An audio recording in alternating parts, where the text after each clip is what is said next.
भंडारा में महाराष्ट्र बंद के आह्वान को व्यापक समर्थन मिला। पेपर लीक और विभिन्न प्रतियोगी परीक्षाओं में कथित अनियमितताओं के विरोध में छात्रों, नागरिकों और कांग्रेस जनता पार्टी सहित कई संगठनों ने शांतिपूर्ण विरोध मोर्चा निकाला। शास्त्री चौक से जिला कलेक्टर कार्यालय तक निकाले गए इस मोर्चे में बड़ी संख्या में लोग शामिल हुए। प्रदर्शनकारियों ने पेपर लीक के सभी मामलों की निष्पक्ष और समयबद्ध जांच, दोषियों के खिलाफ कड़ी कानूनी कार्रवाई तथा परीक्षा प्रणाली को अधिक पारदर्शी और सुरक्षा बनाने की मांग की।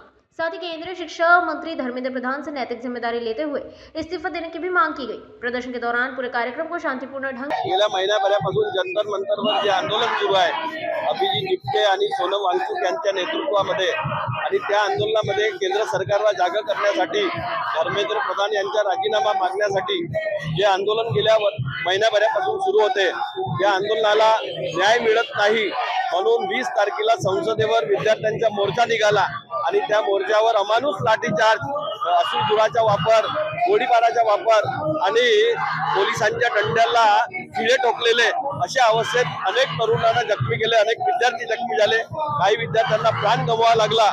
आणि त्याच्या निषेधार्थ आणि धर्मेंद्र प्रधान यांच्या राजीनाम्याच्या मागणीसाठी आज भंडाऱ्यामध्ये जो मोर्चा निघालेला आहे, भंडारा बंदचं आवाहन केलेलं आहे। या बंदच्या आवाहनाला राष्ट्रवादी काँग्रेस शरदचंद्र पवार पक्षाच्या वतीनं आम्ही पाठिंबा घोषित केलेला आहे। एका खुर्चीला वाचवण्याकरिता नरेंद्र मोदी सरकार ही भविष्यातले कित्येक तरी खुर्च्यांसोबत खेळत आहे, हा फार मोठा दुर्दैव संपूर्ण भारत बघत आहे। हा विषय फक्त एक टेबल 4 चेअरचा होता, त्याच्यानं हा विषय मार्गी लागला असता, पण आज त्या तरुणांवर लाठीचार्ज करून जे अस्मितेचा खून खरं झालेला आहे, ज्या संविधानाचा खून झालेला आहे, ज्या पुराण्या पिढीतील लोकांच्या डोळ्यांच्या अश्रू ज्यासाठी देशासाठी त्यांनी वाहिला आहे, ते अश्रू आज त्या मोदी सरकारला दिसत नाही आहे।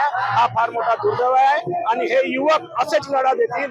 धर्मेंद्र प्रधानचा इस्तीफाच नव्हे तर जे शिक्षण व्यवस्था ही बिखरलेली आहे ती सुरळीत करायला पाहिजे।